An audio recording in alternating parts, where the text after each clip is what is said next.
You're watching Good Morning Nigeria on the network service of the NTA. For our first conversation this morning, we shall be discussing the PMB Scorecard series, which was initiated by the Federal Ministry of Information and Culture to massively showcase the achievements of the Buhari administration.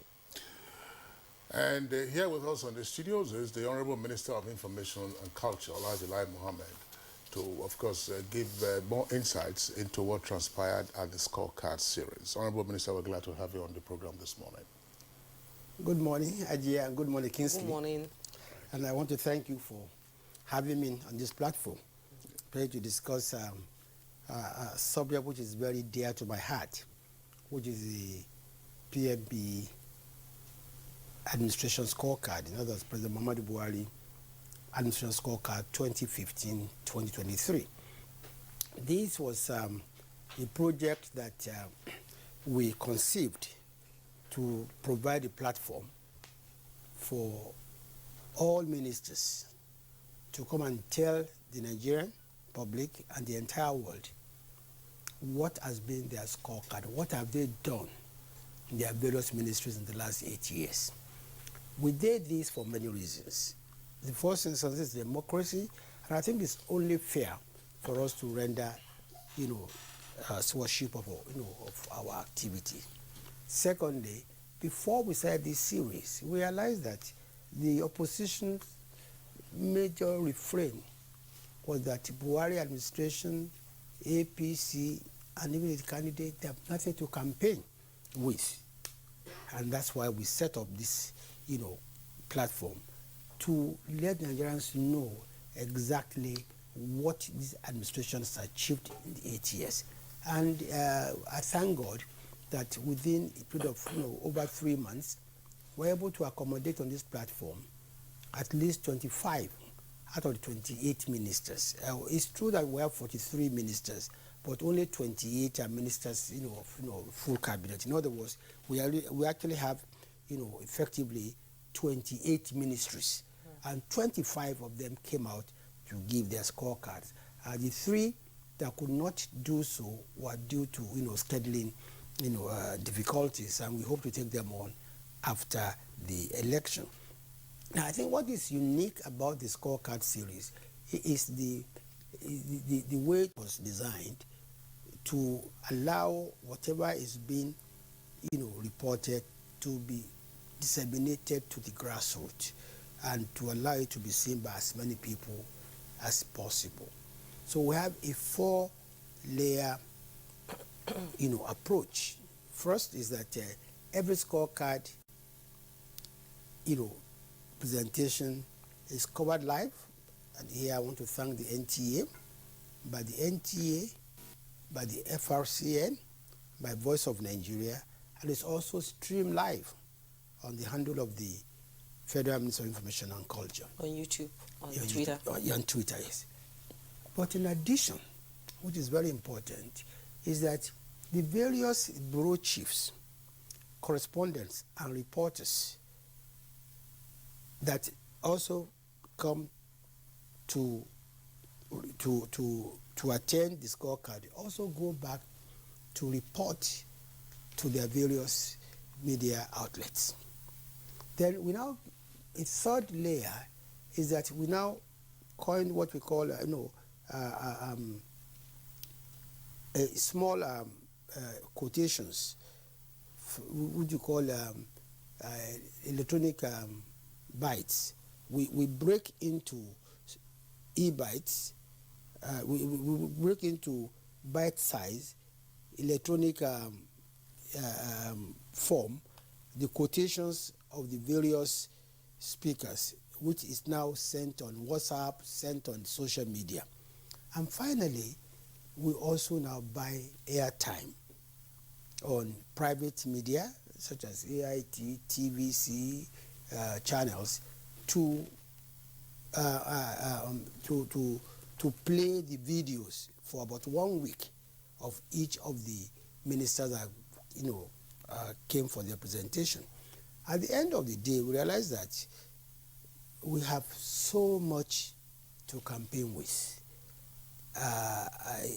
because we had not only ministers from works, from transportation, the economy, water resources, aviation, power, Niger Delta, Niger Delta affairs, women affairs, everybody, like I said, except education, labor, and special duty, which we intend to take after the elections. So I believe now that we've been able to convince Nigerians that in the 8 years of our administration, we've actually delivered on all the promises we give Nigeria. Of course, it's not possible for one administration of 8 years to resolve or cure all infrastructural problem or social problem, but we've given very good account of ourselves. And like I said on several forums, there's no administration in the history of this country that has done so much with so little. So would you say, since you've laid the foundation for the conversation now, would you say the objectives of the series has been met already? Absolutely. Like I say, I think in my closing series I said, we can proudly say mission accomplished. I was going to ask you this question. Earlier on, you said part of the rationale for the series was to rebut and therefore place before Nigerians the accomplishments of the administration against the backdrop of what naysayers had been claiming, that nothing had been achieved. I'm just wondering, you spent nearly 8 years now, or 7.5 years, as Honorable Minister of Information and Culture, and you were once in the opposition. It's unthinkable that any government that spends a considerable amount of time in office will not have achieved something. Why the persistence in the claims, usually by the opposition, that nothing has been achieved? And it will take a scorecard series to seek to counter that. What is wrong in terms of either public perception or public information management? Well you see, Kingsley, I think it has to do with the mindset of some people who would just never see anything good in what a government does. Because the Scorecard series is just one of the many platforms I have used as a Minister of Information and Culture to let the public know what the government has been doing. We didn't start to educate Nigerians through the Scorecard series in October 2022. No. I remember that our very first town hall meeting held in 2016 in Lagos. We developed, devised many many platforms to regularly, tell Nigerians what the government has been doing. One, like I said, is the town hall meeting, which we started as far back as 2016. And we've held it, but for COVID, which slowed us down, we held the town hall meeting in 22 states of the Federation. We held 22 town hall meetings in various states of the Federation, in at least each political zone of the Federation. And we addressed issues like the economy, security, social intervention program, and we brought ministers to come and address Nigerians on what they were doing and what the challenges have been. That was one thing we did, and we started from day 1, 2016.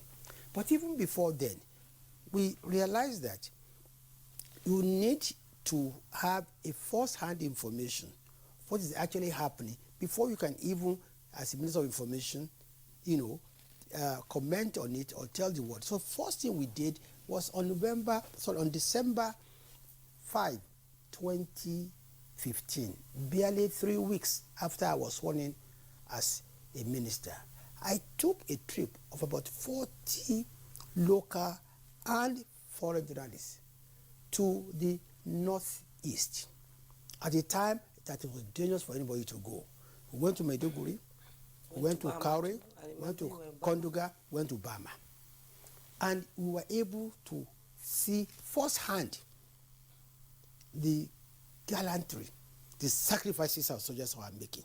We were also able to see firsthand the damage and destruction done by Boko Haram.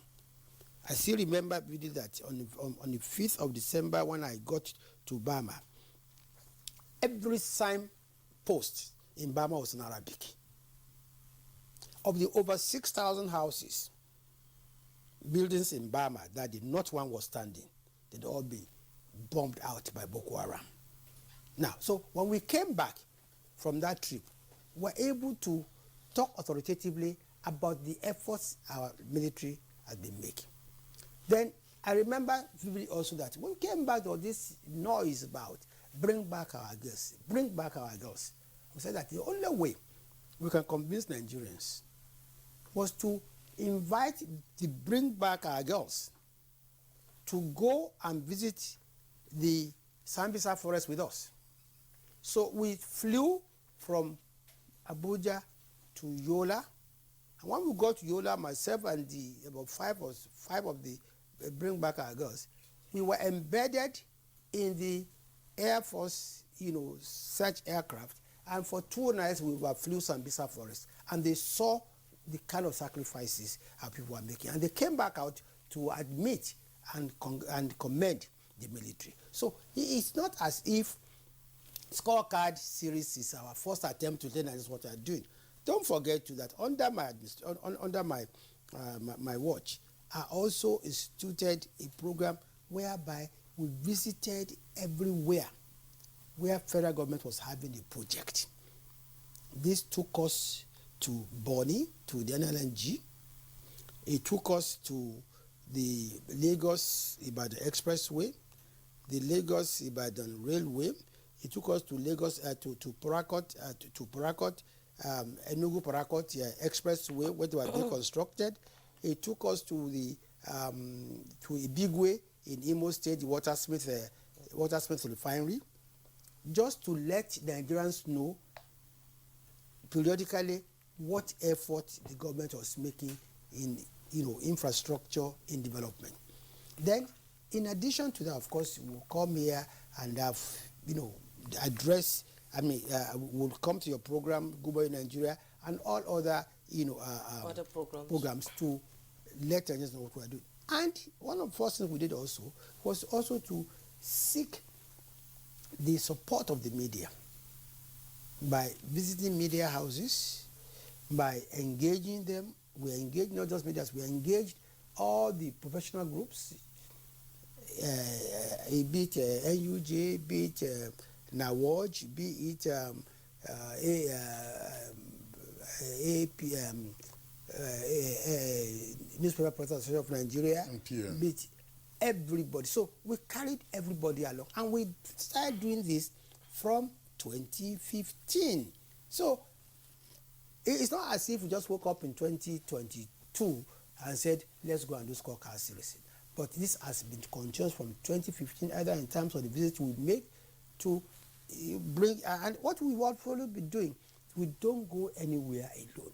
We go there with the media, both private and public media. Honorable Minister, the reason I asked that question is I'm aware of the various measures and platforms that you had previously deployed. I'm saying that why, from your experience now, over the past 7 years and more, do you think that in some quarters there is a lingering misperception, if you may, about what government has achieved? What is wrong? And therefore, this will be an inheritance for whoever succeeds you, to learn from it, to say, how do we deal with negative perceptions? How do we overcome that? It's almost like, some persons would argue about what we say generally about Nigeria. Not necessarily the administration of President Muhammadu Buhari. People will come down and say Nigeria, in their opinion, is the worst place on earth, is this, is that, and that.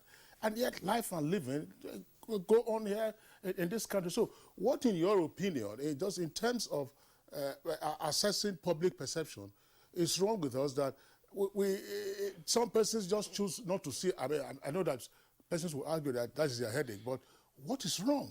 That it will require you knocking at their doors and continually seeking to preach to them and drawing them out of their closet, and they, of course, withdrawing back into their closet and declaring that nothing is happening.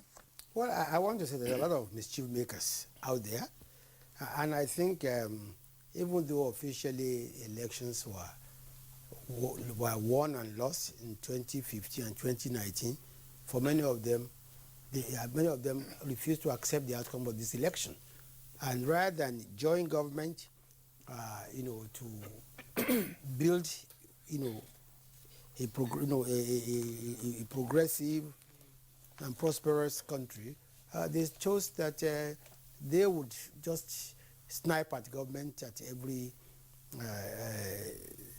turn. But you see, that you cannot help. But what you can do as a government is not to be intimidated or cowed by them.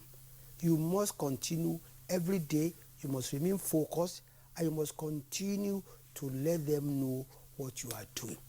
And you see, I can say this very confidently, that it's only a very vocal minority that, are responsible for this attempt to demarket the government and the process demarket Nigeria. It's not the entire populace. So you must take solace in that, because just as, we see all these bad, these naysayers, we also receive very heartwarming, remarks and messages from genuine Nigerians whose lives have been impacted by the administration's, work. You see, the die-hard naysayer must admit to himself that this administration brought to life the second Niger Bridge. And when this second Niger Bridge was opened to the public, just for the period of Christmas and New Year, there was a huge relief by the people. And you know how many administrations it took to complete the second Niger Bridge. Now, there are some of, we did a testimony series, and incidentally we are going to launch another one on Wednesday. The testimony series is a platform whereby Nigerians who have been impacted positively by the administration's policies have come on television, on record, to say this is what we have gained from the administration. And we're not just talking about, high-flying, programs. We're talking about programs such as the social intervention program, whereby we feed about 10 million pupils every school day all over Nigeria. You see, this to me, and is the biggest of its type in Africa, where a government works with all the tiers of government to give 1 meal a day to 10 million pupils. And you see, the significant thing about that 1 meal a day is that for many of these pupils is the only meal of the day they are assured of. And we've seen the effect, not just in terms of better school enrollment, but also even in terms of the health, the mental health and development of these children. For us, that is very important. Or is it the conditional cash transfer that over 2 million homes now enjoy today all over Nigeria? Or are we going to talk about the 7,000 new kilometers of roads that this administration built, or the 8,000 kilometers that we have rehabilitated? Or were we going to talk about the fact that for more than 3 decades, Nigeria did not even know what it was to travel by train? And despite all the sabotage, we still have working today the Lagos-Ibadan Railway, the Warri-Ajaokuta Railway, the Abuja-Kaduna Railway. These were not in existence before we came. Or are we going to talk about our power situation? When we came to Nigeria, when we came to government, the entire power sector, except the transmission, had been contracted out, given out to private sector. We had to virtually rebuy them, by supporting them, by refloating new companies? Or are we going to talk about agriculture? In fact, that when we came in, we were number 1 importer of rice from Thailand. Today we are about number 67 or 68. But before we came in, there were less than 2 dozens rice mills all over Nigeria. Today we have about 6 integrated rice mills. Are we talking about how many farmers we've empowered? Are we talking about food sufficiency? So we have a record. And you see, don't forget that like I said, it is not only in 2022 saying this. I remember when we closed the border, we took myself, the Minister of Foreign Affairs, Minister of Agriculture, we went and visited all our borders to explain to Nigerians why we have to close those borders. And Nigerians understood why we needed to close the borders. It's not just because of our food sufficiency. We also had issue with security. Yeah. We also had issue with drugs and things like that. So we have at every point in the last 8 years, this point I'm making, be telling Nigerians what we are doing, why we are doing it, and the benefit to Nigerians. But you see, there's a proverb in Yoruba that says that you can wake up a man who's sleeping, but not the one who's pretending, because he was never asleep in the first instance. So those people who will continue to snipe at us, and they have made up their mind that they will make this administration miserable. But unfortunately, we are moving ahead every day. We are recording success after success every day. So it's their loss and Nigeria's gain.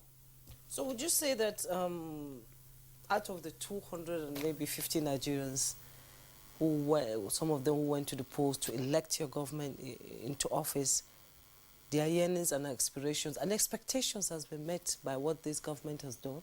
Because this is the first time, according to some experts, that a government has continued the work of previous government and completed them and, going on to do other things. So do you think Nigerians are satisfied with what you've done? I believe so. I've no doubt about it. You see, because I keep going back to the Scorecard series. So the beauty of the Scorecard series is that it's televised live, it's participatory. The journalists there ask questions. Now, for instance, when the Minister of Petroleum Resources came to give his scorecard, it was only then that Nigeria realized that even the so-called private refineries in Nigeria, including Dangote refinery, the federal government has about 20% interest there. And I remember the day we went to commission the Dangote fertilizer fertilizer complex. He said, but for the enabling environment provided by the federal government, that project would have been impossible. The same thing about the Lekki deep sea port. The same thing about these refineries like the Walter Smith refinery in Ibigwe in Imo State. Now, what we're saying is that given the time, the framework, given the time frame, given the circumstances, and given the source, we have more than met the expectation of Nigerians, and we have been true to our mandate that would address seriously the issue of insecurity, we will fight corruption, and we would improve the economy. All right, Honorable Minister, I'll pose this question because we're getting pressed for time. We have a second topic which is also very critical. Of course, you are very familiar with Jeremy Bentham, often used in jurisprudence as the Benthamite principle. That is to say, the greatest good for the greatest number. If you were asked the question, are Nigerians better off today and therefore happier than they were in 2015, what would be your response? Yes. You see, because, and even if they don't think so, and I'll tell you why. When we came in 2015, what was the situation of security in Nigeria. In 2015, when we came in, the entire northeastern part of Nigeria was virtually inaccessible. When we came in 2015, 20 out of 27 local governments in Borno State alone was under the effective occupation of Boko Haram. When we came in 2015, hospitals, medical services, schools were closed in virtually all the northeastern part of Nigeria. Today, we can say authoritatively that not one single local government in Nigeria is occupied by Boko Haram. Agriculture. When we came in 2015, like I said, we were number 1 importer of rice from Thailand. So, in fact, when we started the Anchor Borers program, the Thailand government was told how to send a delegation. The rest of the society had to send a delegation. Today, but for the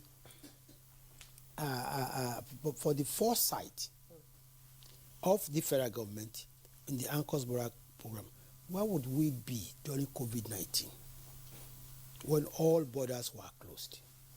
Today, we have so millions of farmers who have been empowered. I spoke about the social intervention program. I talked about the conditional cash transfer. I talked about this school feeding. Electricity. I spoke about roads. I mean, you see, which administration can come and sit as I sit and say, in our time, we completed Lagos-Ibadan Expressway. In our time, we completed the Lagos-Ibadan, dual carriage railway. Obasanjo will tell you that as military head of state, he built Lagos-Ibadan Expressway. Incidentally, as a military head of state. That was in the 70s. Exactly. Yes. We are a civilian administration. Yes. And we say we completed what was almost a mirage for 30 years, the second Niger bridge. Or is it a local or way to bridge you want to talk about? Or is it the revolution we brought about by making sure that after almost 20 years, the Petroleum Industry Act was brought into being? Or is it in the area of health? How many countries in Africa was able to cope with COVID-19 the way we did? So I am proud to have been privileged to have been part of this administration, and I wear that badge with pride that we came, despite all the challenges, we are leaving Nigeria better than we met it. Okay, Honorable Minister, thank you so much for coming on Good Morning Nigeria. I'm sure this conversation will continue, maybe after the election. Always. Thank you so much for coming. We appreciate you. Thank you very much. We'll be speaking with the Honorable Minister of Information, Lai Mohammed, on the PMB Scorecard series. We'll take a break. When we return, our conversation on farmer headers resolutions will begin. Do stay. You're still watching Good Morning Nigeria, and as a prompt for our second conversation, which is on resolving farmer headers conflict, here's a background report by our correspondent Abdusalam Jibril. Some historians note that herders-farmers conflicts in Nigeria date back to pre-colonial times. They also note that these conflicts have become far more severe in recent decades due to population pressures, climate change, and other factors. While the conflicts have underlying economic and environmental reasons, they also acquired religious and ethnic dimensions. Thousands of people have died, injured, and displaced over farmers-herders conflicts, according to research conducted by the Institute for Peace and Conflict Resolution in March 2021. More than 300,000 Nigerians have been displaced in 4 states in the farmers and herders crisis in the country. In a bid to find lasting solutions to the clashes, a national conference on livestock reforms and mitigation was held on the 13th and 14th of this month in Abuja. The event drew experts from different sectors, such as scholars, professionals, captains of industry, and practitioners in the field of agricultural development. Part of the recommendations of the conference was the establishment of the Ministry of Livestock Resources at both the federal and state levels, as well as the involvement of traditional leaders in mediation efforts. Way forward, we all agree. Ranching, we agree that it's very important in enhancing the progress of the sector. How can the traditional livestock production and development sector be suitably reformed with remarkable and sustainable value addition to Nigeria's economic growth and enhanced peaceful coexistence amongst diverse Nigerian communities? The conference also resolved that there is need to revisit and review subnational, national, and regional legislations and policies to make applicable reforms for improving livestock production and addressing conflicts. Will these recommendations be the much-needed solutions to the frequent herder-farmer clashes, or will the document gather dust like such recommendations in the past? Guests on the program will speak to these issues and more shortly. Many thanks, Abdul Salam Jibril, for that background report. Now, we have in the studios here, as well as remote locations, guests who were participants in the conference that our correspondent just referred to. First, let's welcome Professor Mohammed Kuta Yahya, a professor of agricultural extension and development communication at the University of Ibadan, and the coordinator of the National Conference on the Livestock Reforms and Mitigation of Associated Conflicts. Professor Kuta Yahya, we're glad to have you this morning. Good to be with you. Good morning. Okay. Also here with us in the studios is Dr. Saleh Mamale, Executive Vice Chairman, Kaduna Peace Commission. Good to see you this morning. Good morning. Good morning, Nigeria. And also in the studios, of course, a regular guest on Good Morning Nigeria and a key participant at the conference, Architect Kabir Ibrahim, is a member of the Board of Trustees of the National Agricultural Development Foundation of Nigeria. Architect Kabir, glad to have you this morning. Thank you very much for having me. Okay. Thank you. Chumai? And from our Yola studio, we're being joined by Aminu Murtala Inyako, MD CEO, Sebore International Farms, Mayo Belwa. Thank you so much for joining us. Thank you so much for having me. Joining the conversation from our Kano studio is Muhammadu Damaka Abubakar. He's President, Commercial Dairy Ranchers Association of Nigeria and CEO, L&Z Integrated Farms Nigeria Limited in Kano. We appreciate you for joining us. Thank you very much for having me. All right, let's begin with Professor Kuta Yahya. Was this another talk shop, or in terms of participation and outcomes, this was different? And if so, how? Yeah, I can tell you without any contradiction that this is a confab that is with a difference. It's an assembly that comprise professionals, practitioners, real practitioners who are into the livestock sector, and policymakers, national and international.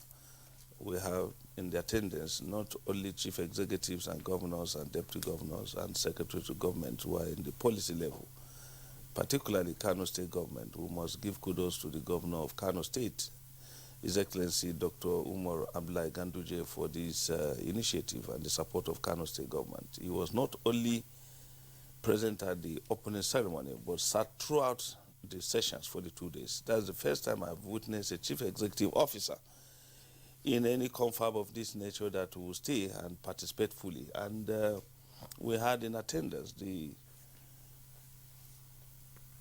Islamic Development Bank Vice President, Dr. Mansour Mukhtar, who was attended throughout the proceedings. So I feel the concern and the realities and the deliberations from experts, from Commonwealth Veterinary Association to practicing livestock farmers, ranchers from different parts of Nigeria, from the north, from the south.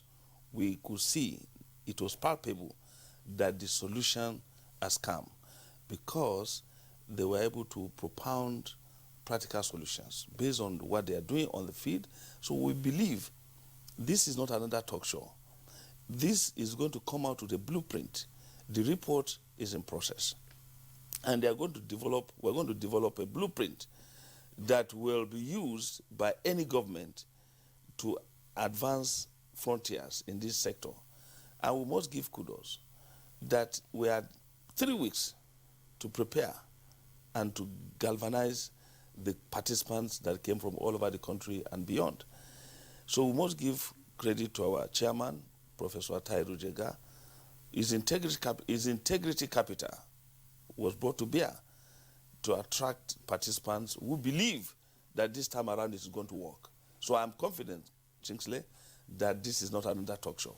We're coming out with a blueprint, the implementation module, and that after all said and done, this government will start working on its implementation, and subsequent government will not resist these recommendations. You know, some people may ask that what happened to all the other resolutions you've had with meetings and, you know, this kind of sittings in the past? What will interest you to note is that part of the initiative of this committee is that we have gathered virtually every document that had to do with livestock reforms in this country. We're in our custody, we're reviewing them, we are processing and making recommendations to tease out how we can adopt it for practical implementation, a solution package for Nigeria. Okay, thank you very much, Prof. Let's bring in Architect Kabir. Of course, you've been involved with all Farmers Association of Nigeria, the farming and agriculture in general. Were you pleased with the outcomes of the conference? Yes, especially coming from having participated in so many of these confabs. You know, we looked at what has been done since 1976. We also looked at, in 2015, the BY-led committee on which we served, as x-raying everything that happened over the years. And the first thing that I said when I was invited to be part of this was that the thing that I noticed about all the programs, all the confabs, was that we did not really fund, we did not have a deliberate methodology of funding. Now, the Kano State program or experience is that the government borrowed money from the Islamic Development Bank to do something, and we have seen results. We have not seen any skirmish degenerating into violence amongst farmers and herders in Kano State. So I think that all the governors, especially in the affected areas, should model the Kano State experience to do this. Now, coming from there, we would now be able to really touch results. And therefore, anybody who leaves this matter unattended to is asking for trouble. So the fact is, we are practical people. We are the people who are denied our productivity because of the skirmishes. We are, in fact, if I was given the opportunity to invite all farmer leaders in the affected areas and even beyond, everybody came and saw and participated in what was there. And like Professor said, there is a blueprint, and I'm a member of the blueprint committee. We are going to bring up things that would be implementable, and everybody will key into it. I understand that government can only do so much, but the onus is on the private sector to really be able to bring about the change that is desired. And I think the private sector is on its way to doing this.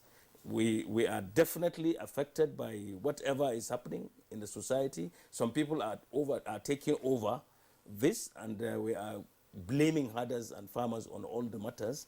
But once we key into the reforms, we will be able to sift the chaff from the grain. All the people who come in as criminals to bring about this disturbance will be weeded out, and we will be better off for it. In fact, if you look at the history of the First World, if you take the UK, for instance, about 100 years ago, they had the same problem. Today, I think all the livestock sector is semi-sedentarized. We used to go for the Royal Agricultural Show. From Paddington Station up to Manchester, you go by rail.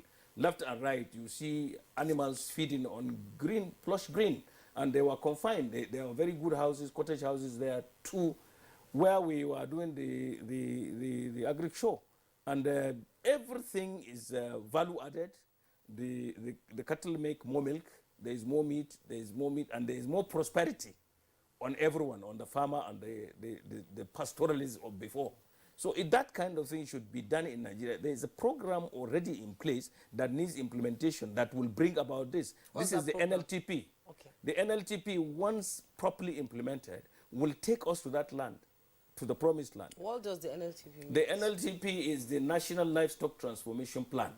This aims to semi-sedentarize or even sedentarize the pastoralists by giving them amenities like the pasture, drinking places, schools, hospitals for both human and animal and all that, and then encourage value addition so that your animals do not go from Dankama in Katsina State to Ogomosho and they go as bones. And they come back as bones and they don't produce enough milk, they don't produce enough meat. You yourself, the herder, don't get anything. And in the meantime, because of the encroachment of the pathways, your animals tend to stray into farmlands and all that, and these problems occur. And that's why we have this farmer-herder. Everybody is talking of farmer-herder conflict. But there is more to it. But while we concentrate on that, let us solve all the problems associated with that, and then we will weed out all those things that are extraneous to that.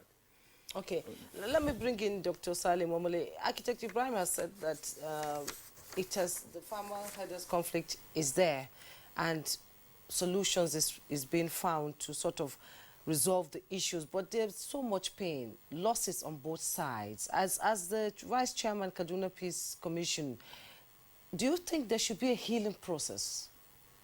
Okay, thank you very much for bringing the issue with respect to the impact of the conflicts. But just to comment maybe just a few before that. First of all, I think the conference clearly brought out the viability, the importance of the livestock industry to the social and economic development of the country. Currently, cattle production alone was estimated by professionals to be an asset and an investment of over 30 trillion naira. That's a huge national asset that Nigeria need to properly develop. Secondly, most of the projects that were implemented or planned in the past, I think from the conference, it was emphasized that the implementation was much more public sector centered. In other words, the government was expected to implement most of these policies with little framework for the producer organizations for the private sector. I think that this came out very clear. The third thing that was very important is that some of the associated conflicts are driven more by breakdown in inter-community relations, in the fact that people no longer cooperate for various reasons, and as a major trigger of some of these conflicts. And that if we will be able to engage our community-based institutions, our traditional rulers, and promote cooperation and unity within the citizens, we will be able to resolve many of these problems and ensure more peaceful coexistence. For example, like was highlighted in states like Kano, Jigawa, parts of Nasarawa, where we have this sort of social harmony. Despite huge populations of farmers and pastoralists, there is very minimal conflicts. Then finally, again, the role of the media and public engagement was very, very clear that the narratives, the type of reportage, and the way we project these issues matters a lot in either influencing or reducing these conflicts and creating the needed environment for robust both public sector and private sector investments in this in the core livestock sector, particularly the cattle production component. Now, coming back to the issue of the impact of the conflicts, for sure, there are many states in the country, not in equal proportion. Some states have been more affected, and there is need for robust peace building, conflicts management interventions, including initiating community-based dialogues and supporting these dialogues to restore communities to the path of social cohesion, to the part of, that cooperation among the various communities. And this was brought out very clearly by the conference. And I do hope that the blueprint that Professor and Board Architect just spoke about should be able to incorporate this. It's part of what has been contained in the National Livestock Transformation Plan, the peace-building components, the supporting communities to rebuild their livelihoods. These are very important, and these are things that the public sector can do, but the private sector can also help through corporate social responsibility and promoting cooperation, like was exemplified in the discussions by, I believe, from Sebore Farms, from L&Z Interventions in Kano. They will expatiate more on how the private sector has supported. And then there were other examples, for example, from private sector farmers like Olam in Nasarawa, who brought out clearly how they are promoting integration among farming and pastoral communities through, economic investments in people.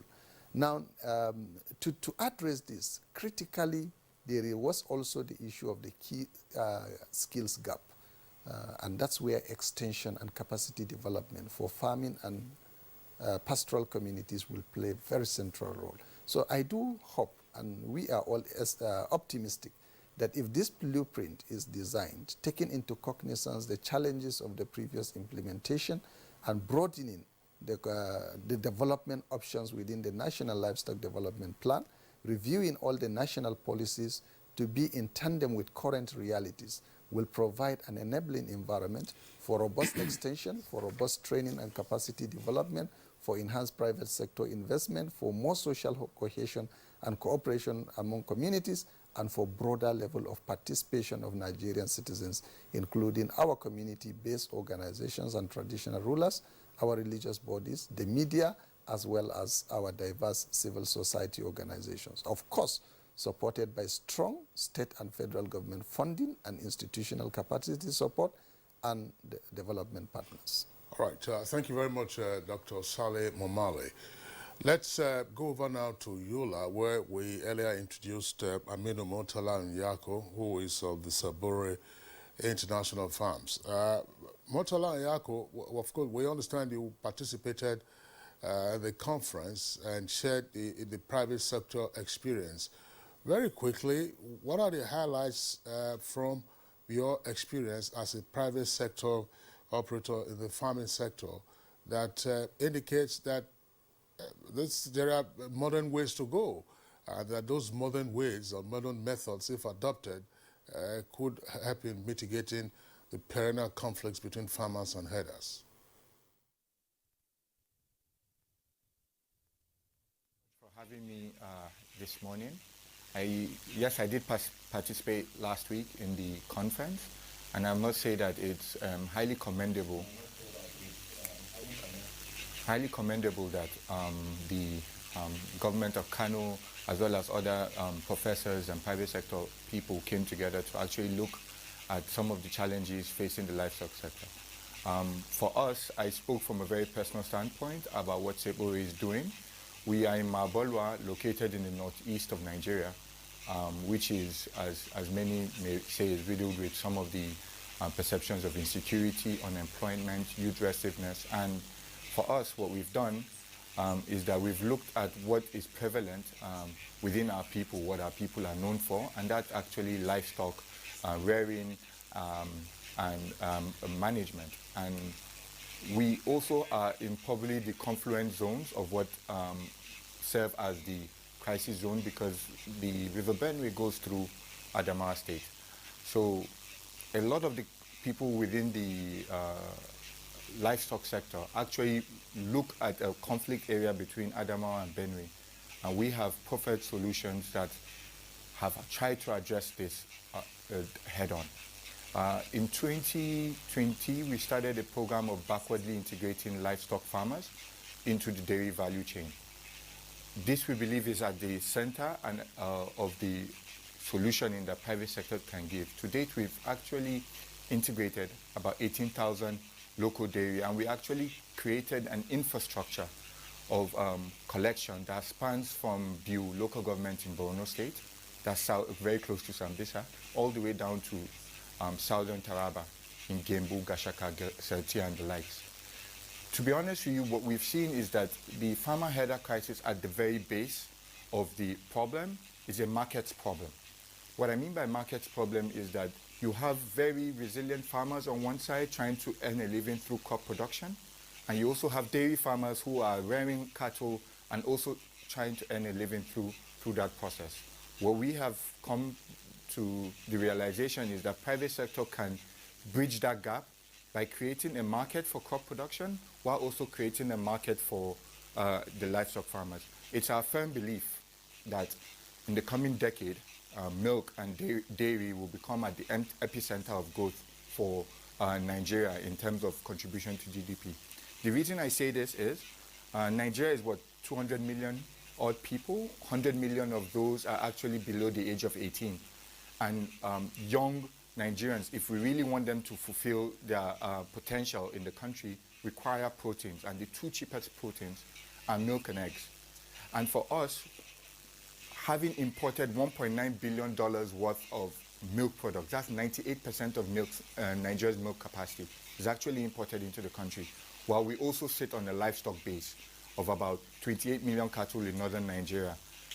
This for us, we felt was untenable, and what we decided to do is, in partnership with the central bank last year, we commissioned the largest dairy plant in Nigeria. It's completely powered by renewable energy because milk is extremely perishable.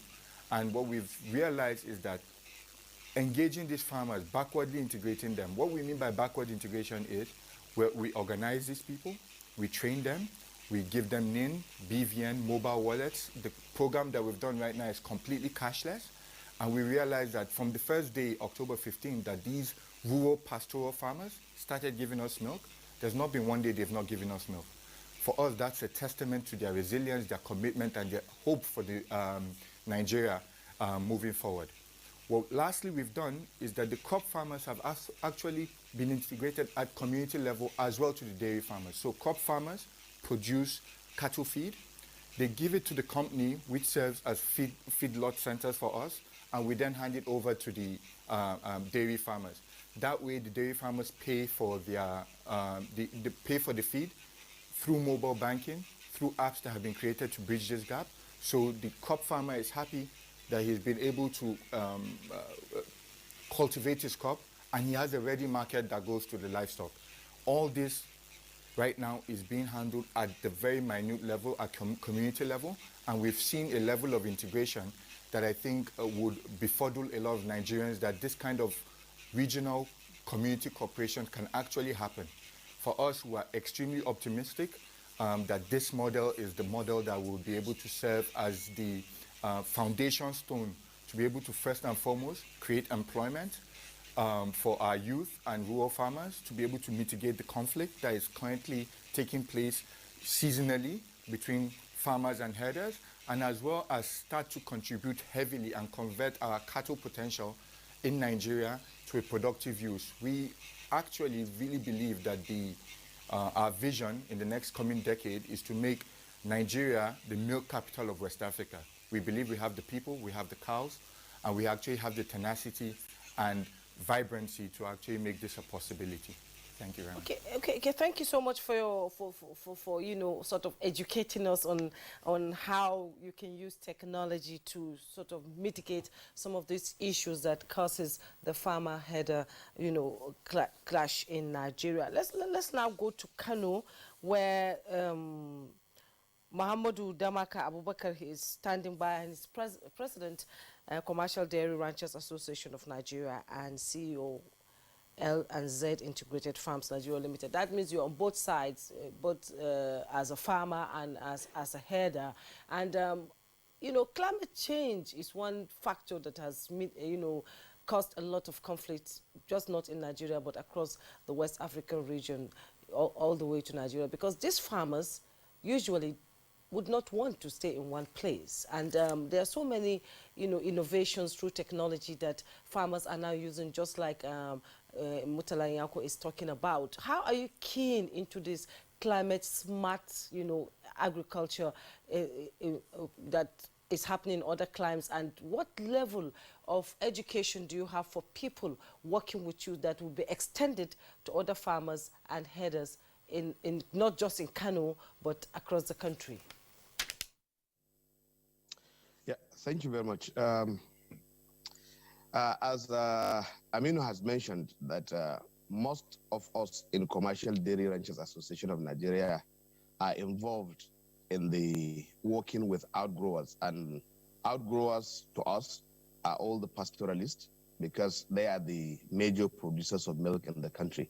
So what we have done as an association is to get our members to get in their area of operations, identify some areas, communities that can produce milk, and we bring them into our fold, and then train them, and then show them the way to do modern farming or modern dairy production. And we also teach them the hygienic way of handling the milk in a way that they will produce the milk that will be able to be used in our processing facilities. So having said that, you talk about climate smart agricultural processes. Yeah, what we are trying to encourage is climate smart dairy production. And what we're trying to do is to come up with a process that will use very little square land space, and also water needs very limited. And we have identified hydroponic fodder production as a very, very, very good candidate for this climate smart dairy production. And another thing is the methane gas produced by these cows contributes immensely to the degradation of the ozone layer. So what makes dairy production to be a good candidate for climate challenges. So the further we've realized, having gone through some series of tests and analysis, that it reduces by great percentage the methane gas produced by cows.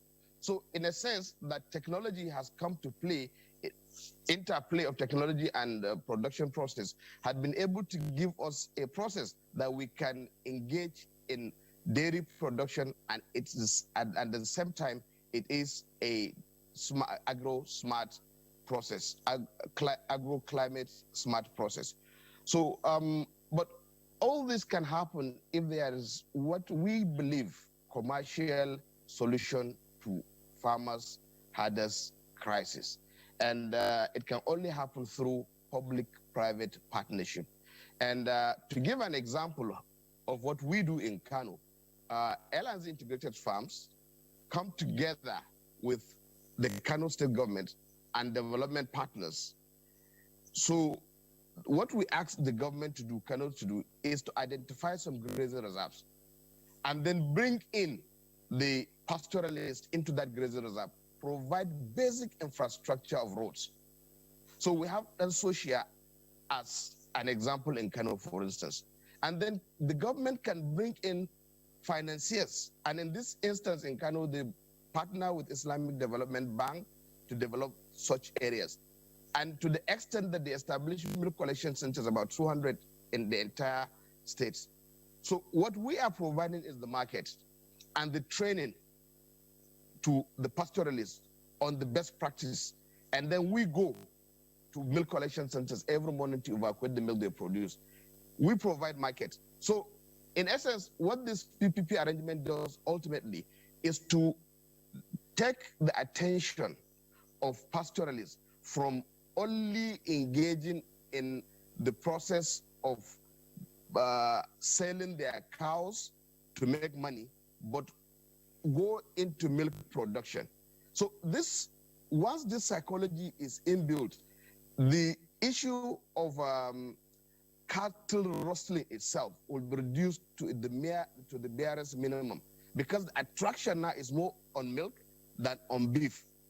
So the beef is what attracts cattle rustling, because it's only when you liquidate the cow you make money. But you can keep your cows, the cow is standing, you milk the cow, you make money without necessarily liquidating the cow. So chances, the attraction to issue of rustling will be will be very, very minimal. And what again we do in Jigawa State is to partner with the state government, and then they also have been been able to identify grazing reserve that they will now bring the pastoralists into, and then we partner with them in providing milk collection centers in those areas. And we train the pastoralists also on the best practice, particularly the climate smart dairy production process. And when they do this, we go in the morning also to evacuate milk and we bring it to our processing center. So we go into the market. So we have taken care of the upstream and we have also taken care of the midstream. What happened to the downstream? This is the value change. The linkage, once it's missing, then the entire process collapses. So the downstream is where the market is. Unfortunately, this is controlled by the multinationals. So I had the Minister of Information mentioning that when they come into the country, into power, Nigeria was a major importer of rice. As it is today, we are a major producer of rice. I will want the incoming government to make some statement 4 years down the lane that when they come in, Nigeria is a major importer of milk. I think in Africa, we are the major importer of milk in the continent. I don't know how we rank in the world, if not first. So we will want a situation where the incoming administration will mention that, and then at the end of 4 years, they will tell us now we are major producers, and we can do it. We have over 20 million cows. Okay. Even if you use 10 million of these cows to produce milk, it means at even 2 liters. Director, come now. Muhammadu Damaka Abubakar, there for your comments as well as prescriptions arising from the conference. Let's come back to the studios. Professor Kutaya, one issue that also emerged from the conference by way of recommendation is the proposal for the establishment of a Ministry of Livestock Resources.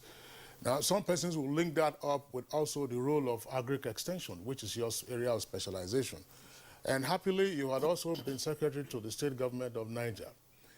Look, are we going to be creating a fresh new bureaucracy by having Ministry of Livestock Resources? When in the past, we had livestock departments, and if you saw them in different parts of the country, much of what they were doing would be to erect some of these flimsy toll gates and just be collecting money rather than facing the real work of livestock control, livestock management, or livestock administration. What is the rationale, therefore, for recommending the establishment of Ministry of Livestock Resources at national and subnational levels versus ordinarily boosting agri-extension services, which will appear now to be at a very low level? Prof. Thank you very much, and I'm very happy with the participation of practitioners that have demonstrated the holistic approach of this conference. And you can see some clips. Those clips are from Oyo State, practitioners, ranchers in Oyo State. I saw Ablatif Absalam from Onyx Farms demonstrating that ranching is possible, is feasible, because they have an agribusiness-oriented manager of the Agricultural Development Project, Dr. Debo Akande, who brought in private sector to come and invest in that sector in Oyo State. And they are doing well, and about 5 of them came for the conference. They are practicing the way you see LRZ and Sabore Farms are doing. But they are unsung and noiseless because they are silent achievers. You can see hay production. They have expansive pasture land for producing hay that they can even sell, but for their livestock.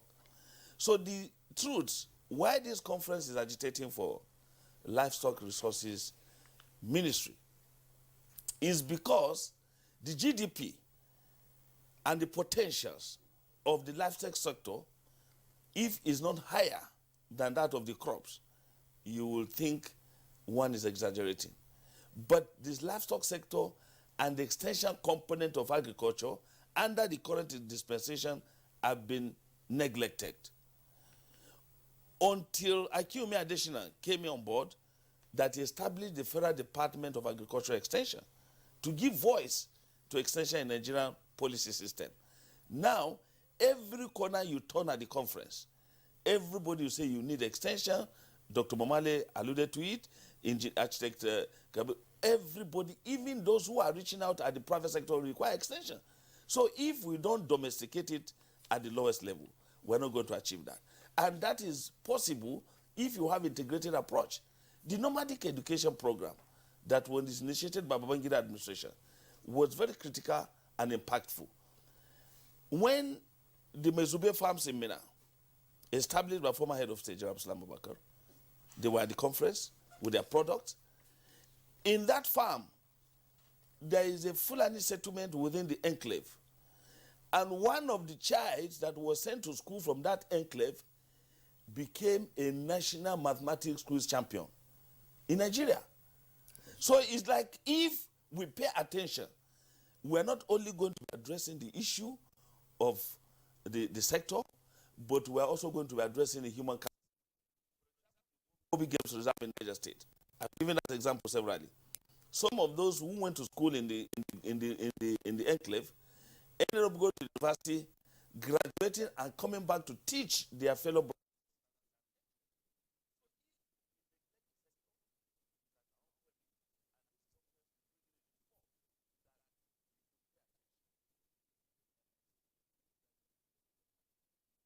GDP. In the last 3 months, the customs of Nigeria provided statistics from MBS that 87 billion naira worth of milk was imported into Nigeria, and there was no local content. We have the capacity to say if you give us 20-30% local content, that means the economic prosperity that will be associated with livestock sector will become great. Nigeria will generate more revenue. Nigeria will save more money from our foreign reserve.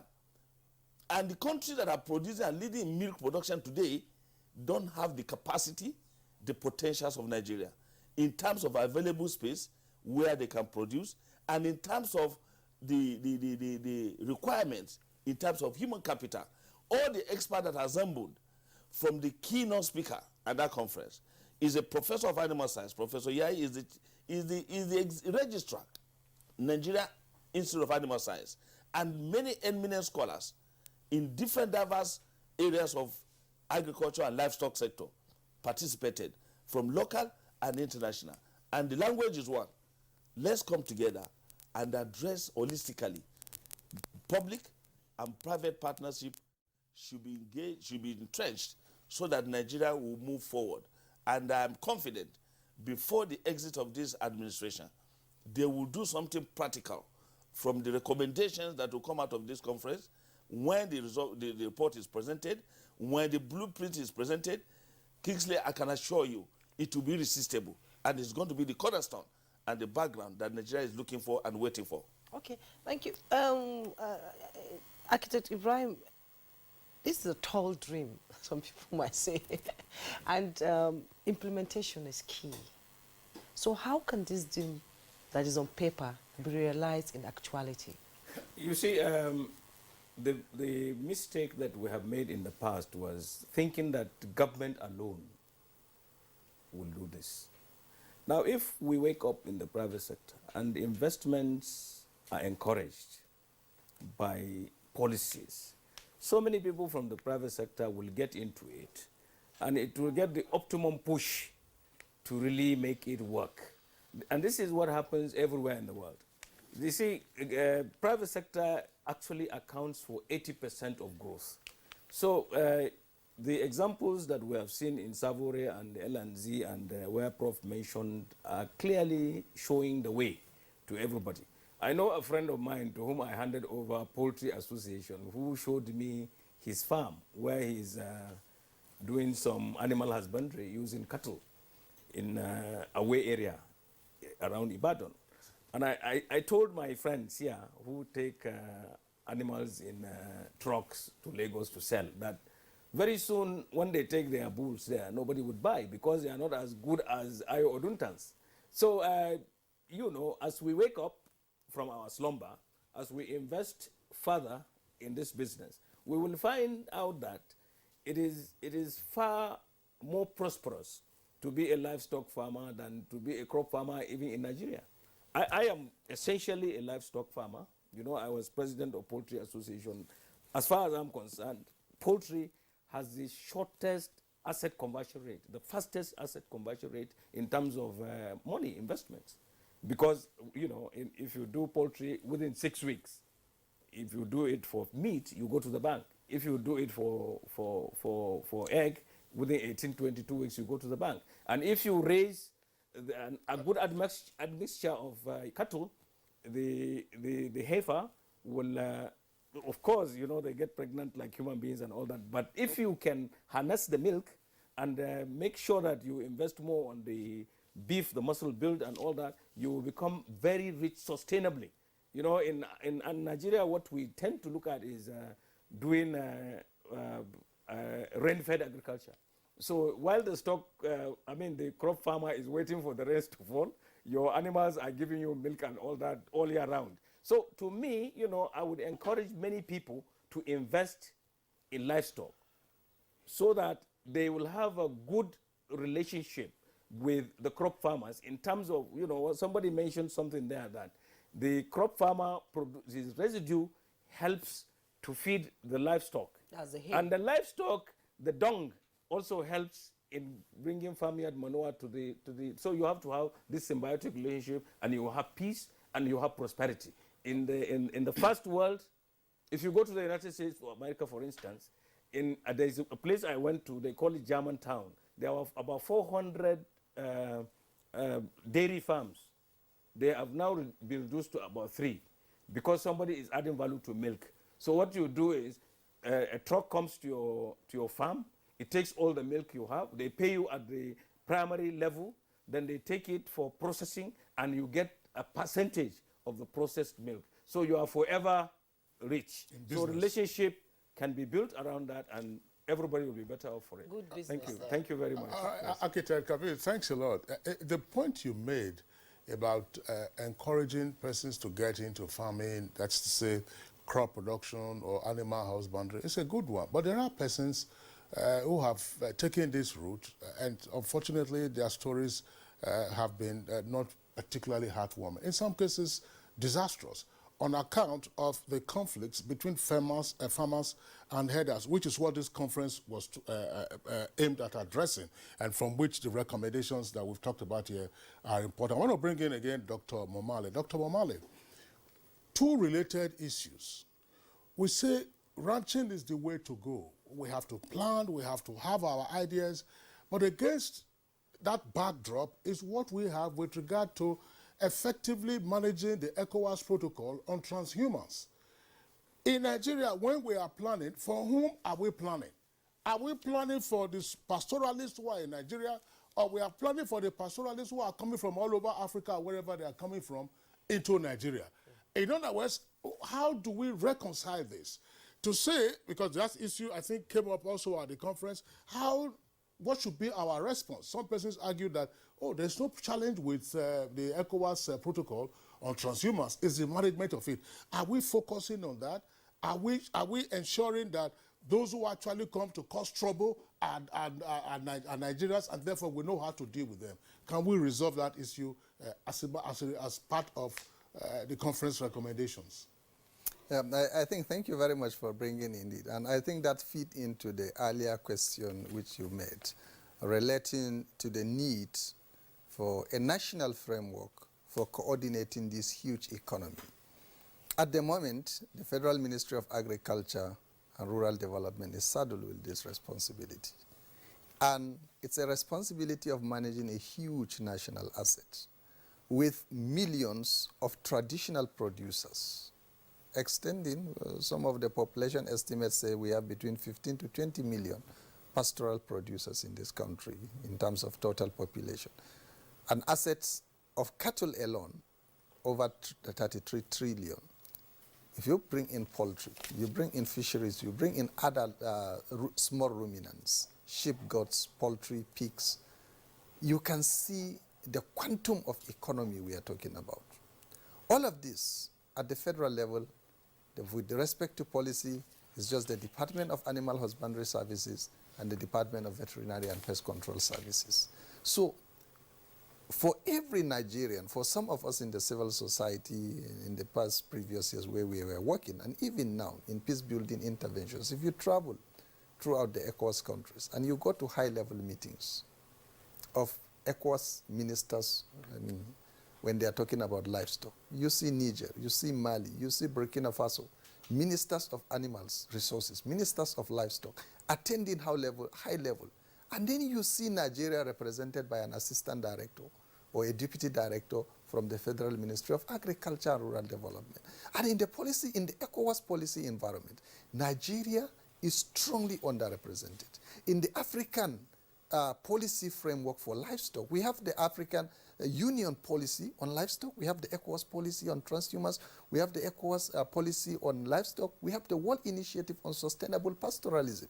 We have policies at the IUCN, the International Union for the Conservation of Nature, that has to do with the issues of managing traditional systems of livestock production. Okay. Where is Nigeria? Nigeria is grossly underrepresented in these regional and continental policies because at the national level there is weak institutional framework. And I think this is why the experts and professionals are pushing strongly for the Ministry of Animal Resources in the country to be in tandem with the greater practice within the West African sub-region, which have huge population of livestock with enormous economic and social potentials. Now, moving this to the ECOWAS protocol, to the ECOWAS transformers, it was just passed not very long ago, in 1998. Prior to 1998, was there no cross-border transhumance? There was. So this has been an age-long practice. But within the sphere of the ECOWAS region, where this livestock crossed across borders, there wasn't any framework.